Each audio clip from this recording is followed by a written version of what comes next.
Chapter 44, with Mahatma Gandhi at Wardha. Welcome to Wardha, Mahadev Desi, Secretary to Mahatma Gandhi, greeted Miss Bletch, Mr. Wright, and myself with these cordial words and the gift of wreath of Kadir, homespun cotton. Our little group had just dismounted at the Wardha station on an early morning in August, glad to leave the dust and heat of the train. Consigning our luggage to a bullock cart, we entered an open motor car with Mr. Desi and his companion. Baba Saheb, Deshmukh, and Dr. Pingle, a short drive over the muddy roads, brought us to Maganvati, the ashram of India's political saint. Mr. Desi led us at once to the writing room, where, cross-legged, sat Mahatma Gandhi, pen in one hand and a scrap of paper in the other, on his face a vast, winning, warm-hearted smile. Welcome, he scribbled in Hindi. It was Monday, his weekly day of silence. Though this was our first meeting, we beamed on each other affectionately. In 1925, Mahatma Gandhi had honored the Ranchi school by a visit, and inscribed in its guest book a gracious tribute. The teeny 100-pound saint radiated physical, mental, and spiritual health. His soft brown eyes shone with intelligence, sincerity, and discrimination. This statement has matched his wits and emerged a victor in 1,000 legal, social, and political battles. No other leader in the world has attained the secure niche in the hearts of his people that Gandhi occupied for India's unlettered millions. Their spontaneous tribute is his famous title Mahatma, Great Soul. For them alone, Gandhi confines his attire to the widely cartooned loincloth, symbol of his oneness with the downtrodden masses who can afford no more. The ashram residents are wholly at your disposal. Please call on them for any service. With characteristic courtesy, the Mahatma handed me his hastily written note as Mr. Desi led our party for the writing room toward the guest house. Our guide led us through orchids of flowering fields to a tile-roofed building with latticed windows. A front yard well, 25 feet across, was used, Mr. Desi said, for watering stock. Nearby stood a revolving cement wheel for threshing rice. Each of our small bedrooms proved to contain only the irreducible minimum, a bed handmade of rope. The whitewashed kitchen boasted a faucet in one corner and a firepot for cooking in another. Simple Arcadian sounds reached our ears, the cries of crows and sparrows, the lowing of the cattle, and the rap of chisels being used to chip stones. Observing Mr. Wright's travel diary, Mr. Desi opened a page and wrote on it a list of satyagraha, vows taken by the Mahatma's strict followers, satyagrafis: non-violence, truth, non-stealing, celibacy, non-possession, body labor, control of the palate, fearlessness, equal respect for all religions, swadeshi, use of home manufactures, freedom from untouchability. These 11 should be observed as vows in the spirit of humility. Gandhi himself signed this page on the following day, giving the date also, August 27, 1935. 2 hours after our arrival, my companions and I were summoned to lunch. The Mahatma was already seated under the arcade of the ashram porch, across the courtyard from his study. About 25 barefooted satyagrafis were squatting before brass cups and plates. A community chorus of prayers, then a meal served from large brass pots containing chapatis, whole wheat unleavened bread, sprinkled with ghee, talsari, boiled and diced vegetables, and a lemon jam. The Mahatma ate chapatis, boiled beets, some raw vegetables, and oranges. On the side of his plate was a large lump of very bitter neem leaves, a notable blood cleanser. With his spoon he separated a portion and placed it on my plate. I bolted it down with water, remembering childhood days when Mother had forced me to swallow the disagreeable dose. Gandhi, however, bit by bit was eating the neem paste with as much relish as if it had been a delicious sweetmeat. In this trifling incident I noted the Mahatma's ability to detach his mind from the senses at will. I recall the famous appendectomy performed on him some years ago. Refusing anesthetic, the saint had chatted cheerfully with the disciples throughout the operation, his infectious smile revealing his unawareness of pain. The afternoon brought an opportunity for a chat with Gandhi's noted disciple, daughter of an English admiral, Miss Madeline Slade, now called Marabi. Her strong, calm face lit with enthusiasm as she told me, in flawless Hindi, of her daily activities. Rural reconstruction work is rewarding. A group of us go every morning at 5 o'clock to serve the nearby villagers and teach them simple hygiene. We make it a point to clean their latrines in their mud-thatched huts. The villagers are illiterate. They cannot be educated except by example, she laughed gaily. I looked in admiration at this high-born Englishwoman whose true Christian humility enables her to do the scavenging work usually performed only by the untouchables. I came to India in 1925, she told me. In this land I feel that I have come back home. Now I would never be willing to return to my old life and my old interests. We discussed America for a while. I have always pleased and amazed, she said, to see the deep interest in spiritual subjects exhibited by the many Americans who visit India. Marabi's hands were soon busy at the charaka spinning wheel, omnipresent in all the ashram rooms, and indeed, due to the Mahatma, omnipresent throughout rural India. Gandhi has sound economic and cultural reasons for encouraging the revival of cottage industries, but he does not counsel a fanatical repudiation of all modern progress. Machinery, trains, automobiles, the telegraph have played important parts in his own colossal life. 50 years of public service, in prison and out, wrestling daily with practical details and harsh realities in the political world, have only increased his balance, open-mindedness, sanity, and humorous appreciation of the quaint human spectacle. Our trio enjoyed a 6 o'clock supper as guests of Babasaheb Deshmukh. The 7 p.m. prayer hour found us back at the Maganvati ashram, climbing to the roof where 30 Satagris were grouped in a semicircle around Gandhi. He was squatting on a straw mat, an ancient pocket watch propped up before him. The fading sun cast a last gleam over the palms and banyans. The hum of night and crickets had started. The atmosphere was serenity itself. I was enraptured. A solemn chant led by Mr. Desi, with response from the group, then a Gita reading. The Mahatma motioned to me to give the concluding prayer. Such divine unison of thought and aspiration, a memory forever, the Wardha rooftop meditation under the early stars, punctually at 8 o'clock, Gandhi ended his silence. The Herculean labors of his life required him to apportion his time minutely. Welcome, Swamiji. The Mahatma's greeting this time was not via paper. We had just descended from the roof to his writing room, simply furnished with square mats, no chairs, a low desk with books, papers, and a few ordinary pens, not fountain pens. A nondescript clock ticked in the corner. On all-pervasive aura of peace and devotion, Gandhi was bestowing one of his captivating, cavernous, almost toothless smiles. Years ago, he explained, I started my weekly observance of a day of silence as a means for gaining time to look after my correspondence. But now these 24 hours have become a vital spiritual need. A periodical degree of silence is not a torture but a blessing. I agreed wholeheartedly. The Mahatma questioned me about America and Europe. We discussed India and world conditions. Mahadev, Gandhi said as Mr. Desi entered the room, please make arrangements at Town Hall for Swamiji to meet there on a yoga tomorrow night. As I was bidding the Mahatma good night, he considerately handed me a bottle of citronella oil. The Wardha mosquitoes don't know a thing about ahimsa, Swamiji, he said laughingly. The following morning, our little group breakfasted early on a tasty wheat porridge with molasses and milk. At 10:30, we are called to the ashram porch for lunch with Gandhi and the Satyagrahis. Today, the menu included brown rice, a new selection of vegetables, and cardamom seeds. Noon found me strolling about the ashram grounds on the grazing land of a few imperturbable crowds.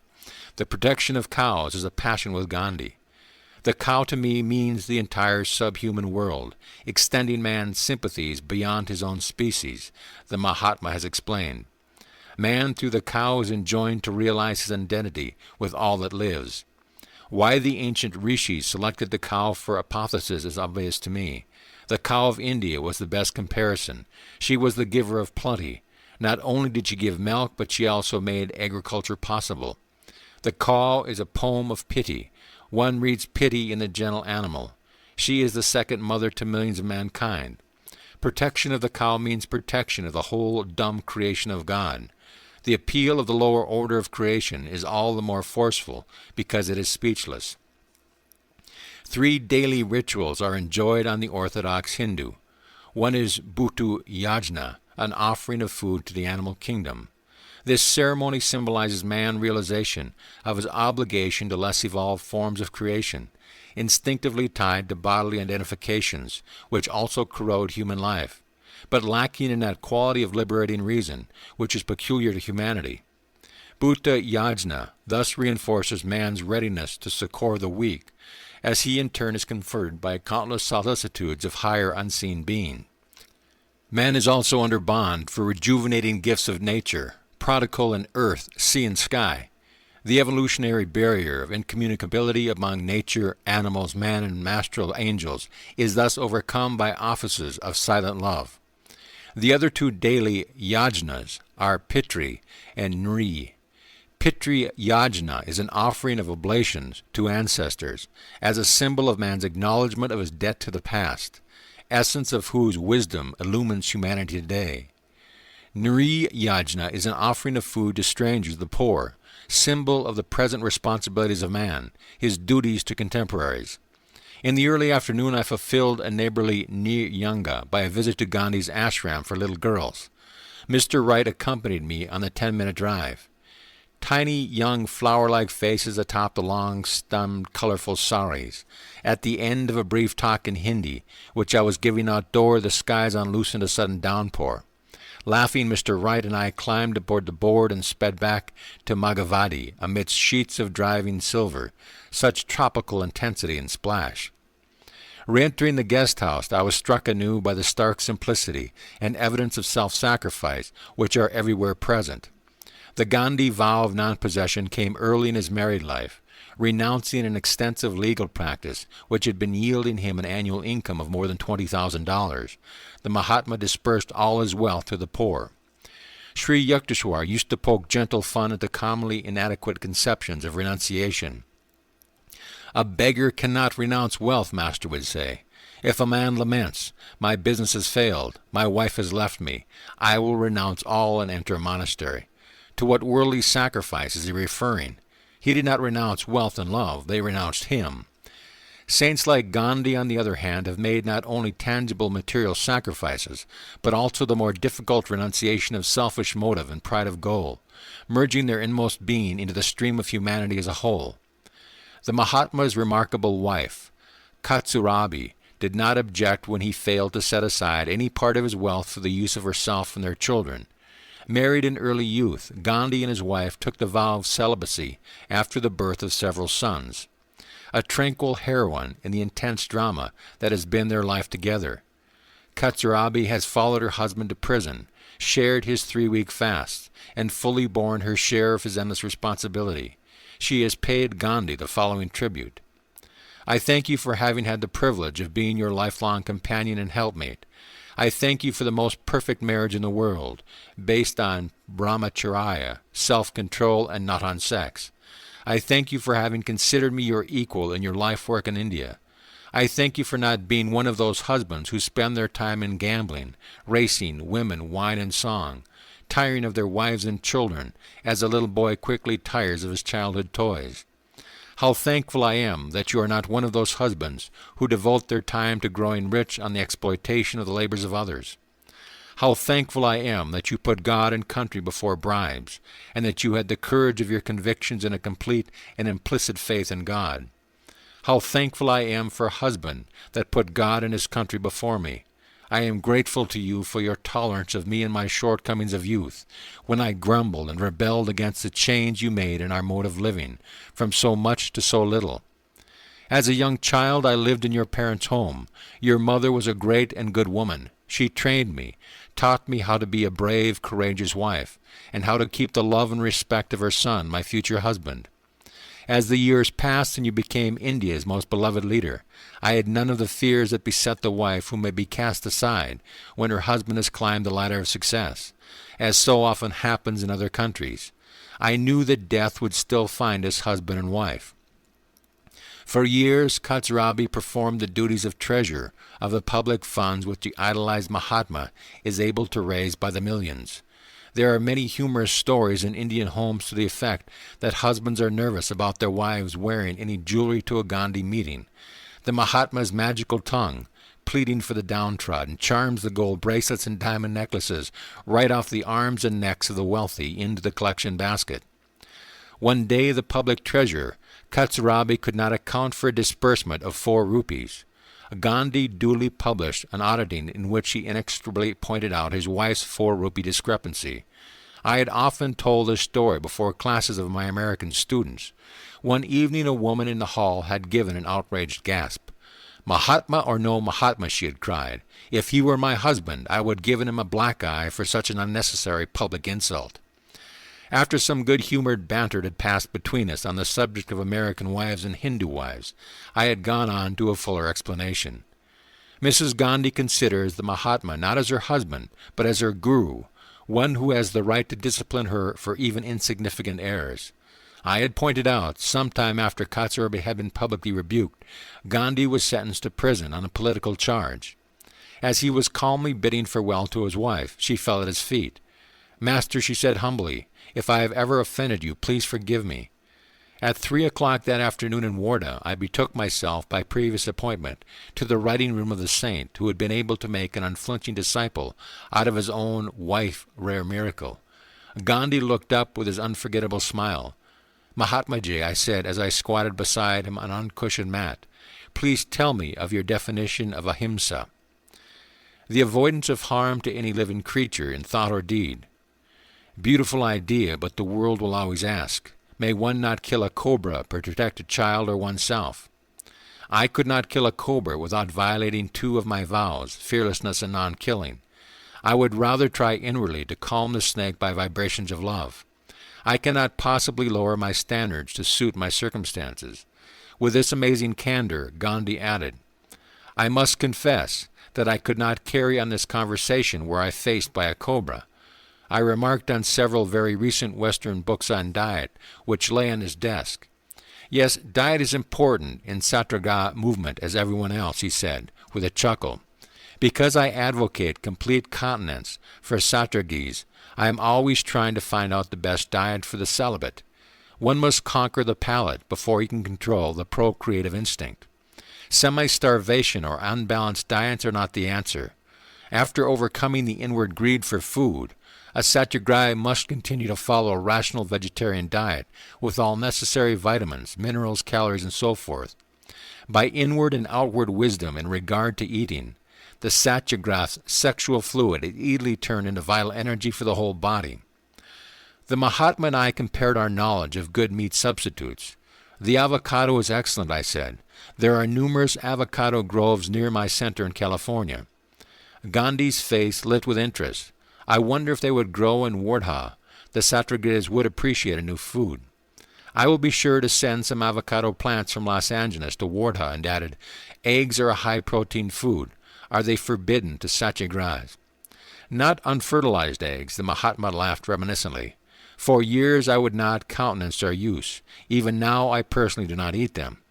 One of my daughters-in-law was once dying of malnutrition. Her doctor insisted on eggs. I would not agree and advised him to give her some egg substitute.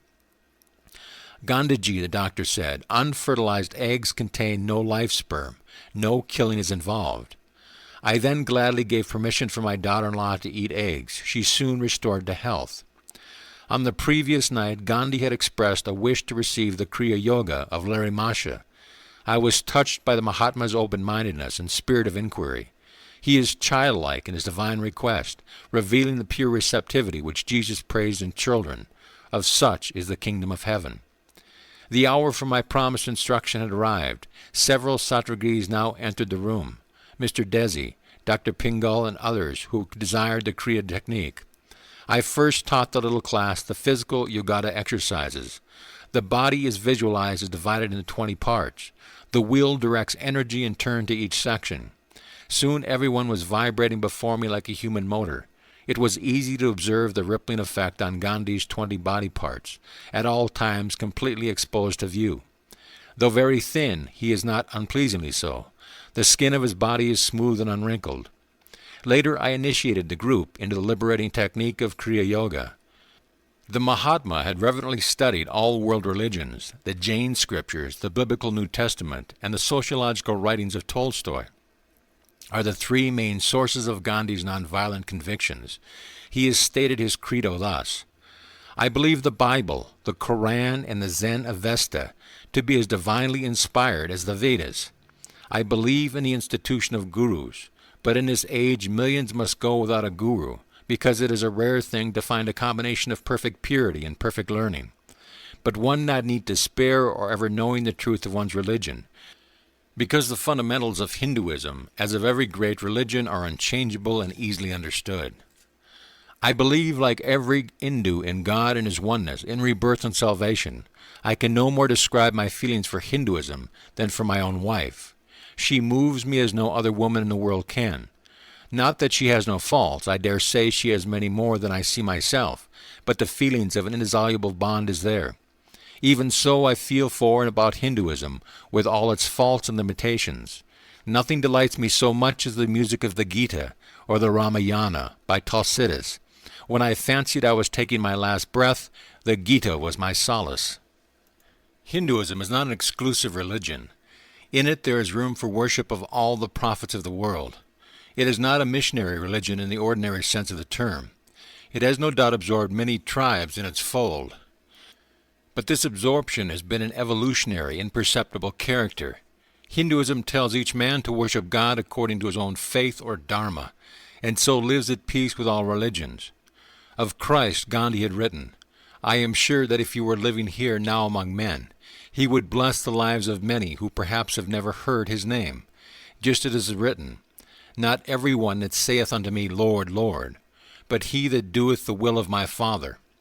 In the lesson of His own life, Jesus gave humanity the magnificent purpose and the single objective toward which we all ought to aspire. I believe that He belongs not solely to Christianity, but to the entire world, to all lands and races.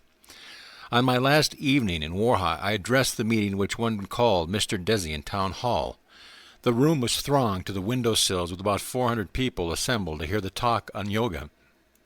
I spoke first in Hindi, then in English. Our little group returned to the ashram in time for a good-night glimpse of Gandhi, enfolded in peace and correspondence. Night was still lingering when I rose at 5 a.m. Village life is already stirring. First a bullock cart by the ashram gates, then a peasant with his huge burden balanced precariously on his head. After breakfast our trio sought out Gandhi for farewell pranams. The saint rises at 4 o'clock for his morning prayer. "Mahatma Ji, goodbye." I knelt to touch his feet. "India is safe in your keeping." Years have rolled by since the Warda idol. The earth, oceans, and skies have darkened with a world of war. Alone among great leaders, Gandhi has offered a practical nonviolent alternative to armed might. To redress grievances and remove injustices, the Mahatma has employed nonviolent means which again and again have proved their effectiveness. He states his doctrines in these words: "I have found that life persists in the midst of destruction. Therefore there must be a higher law than that of destruction. Only under that law would well-ordered society be intelligible and life worth living. If there is a law of life, we must work it out in daily existence. Wherever there are wars, wherever we are confronted with an opponent, conquer by love. I have found that a certain law of love has answered in my own life as a law of destruction has never done. In India, we have had an ocular demonstration on the operation of this law on the widest scale possible.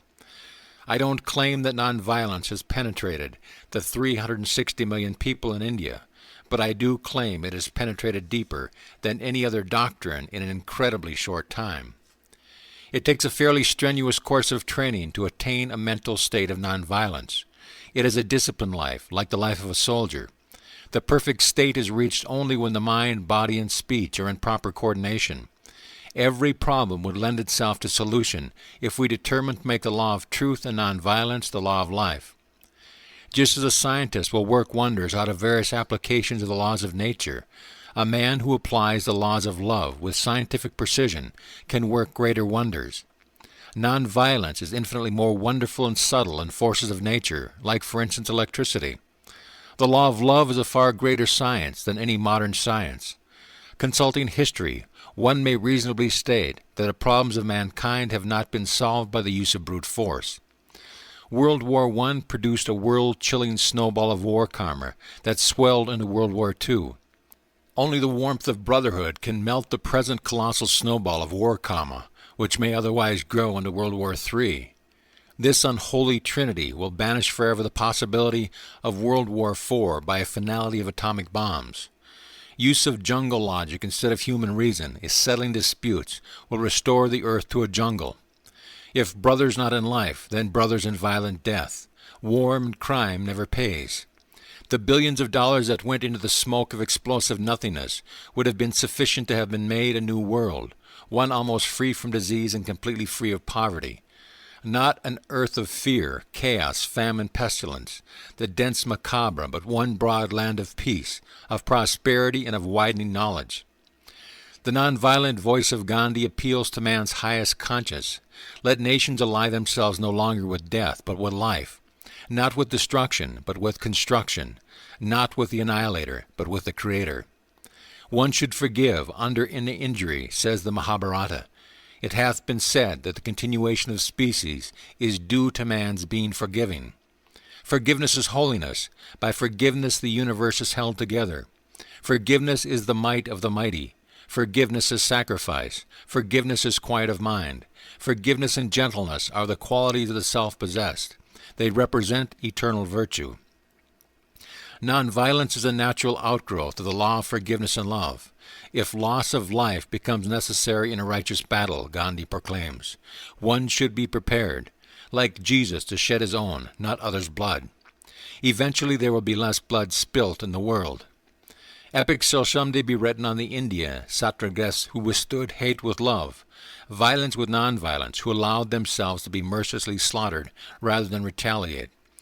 The result on certain historic occasions was that the armed opponents threw down their guns and fled, shamed, shaken to their depths by the sight of men who valued the life of another above their own.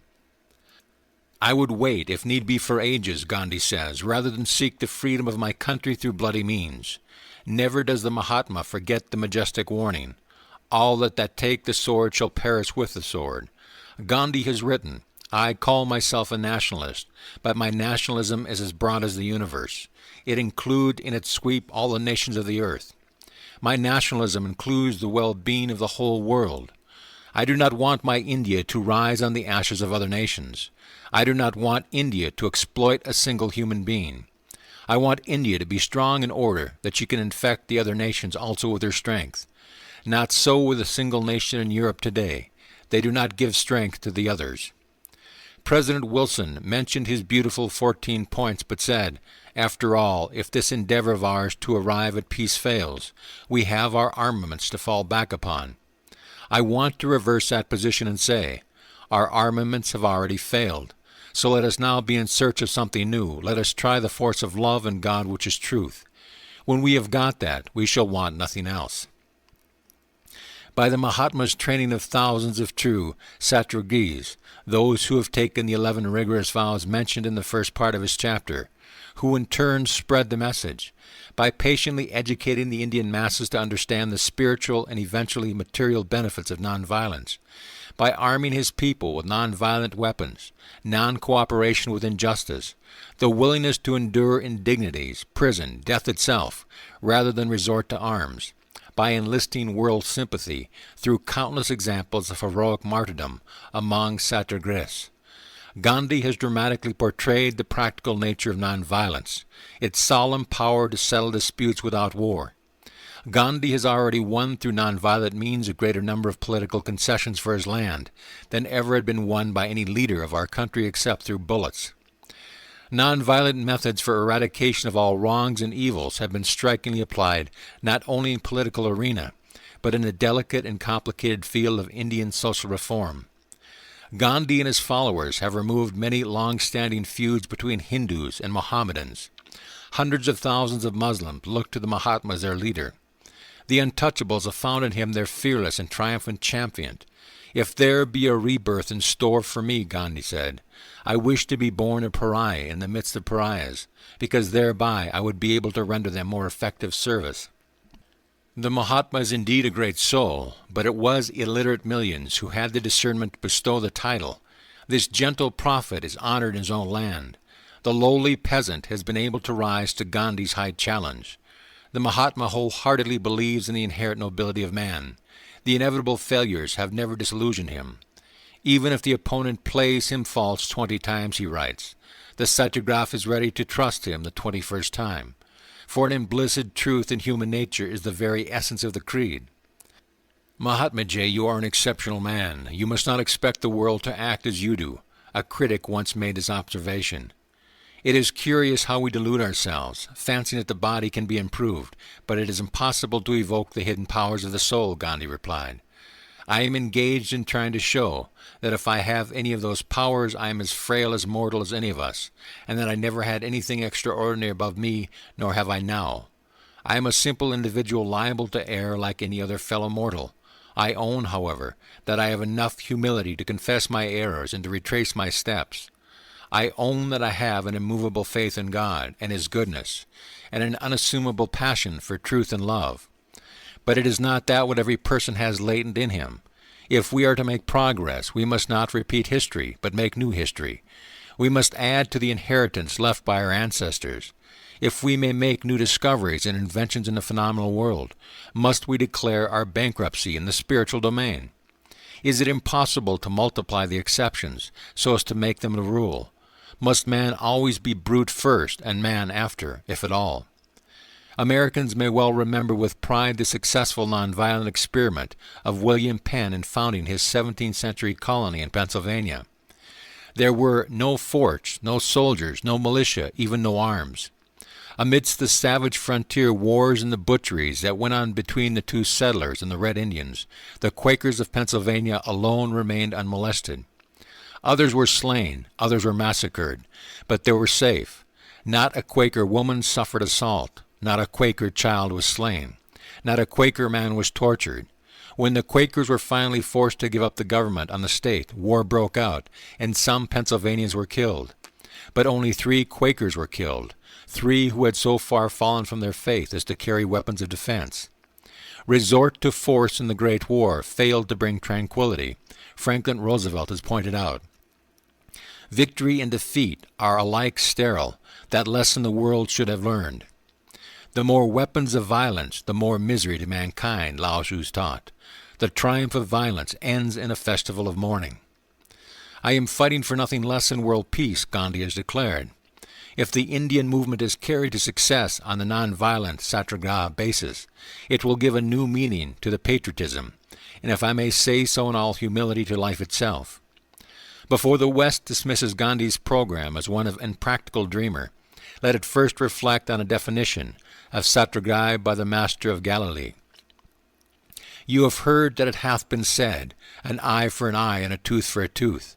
But I say unto you, that ye resist not evil, but whosoever shall smite thee on thy right cheek, turn to him the other also. Gandhi's epic has extended, with the beautiful precision of cosmic timing, into a century already desolated and devastated by 2 world wars. A divine handwriting appears on the granite wall of his life, a warning against the further shedding of blood among brothers. Mahatma Gandhi visited my high school with yoga training at Ranchi. He graciously wrote the above lines in the Ranchi guest book. The translation is, "This institution has deeply impressed my mind. I cherish high hopes that this school will encourage the further practical use of the spinning wheel." Mohandas Gandhi, September 17, 1925. End of chapter.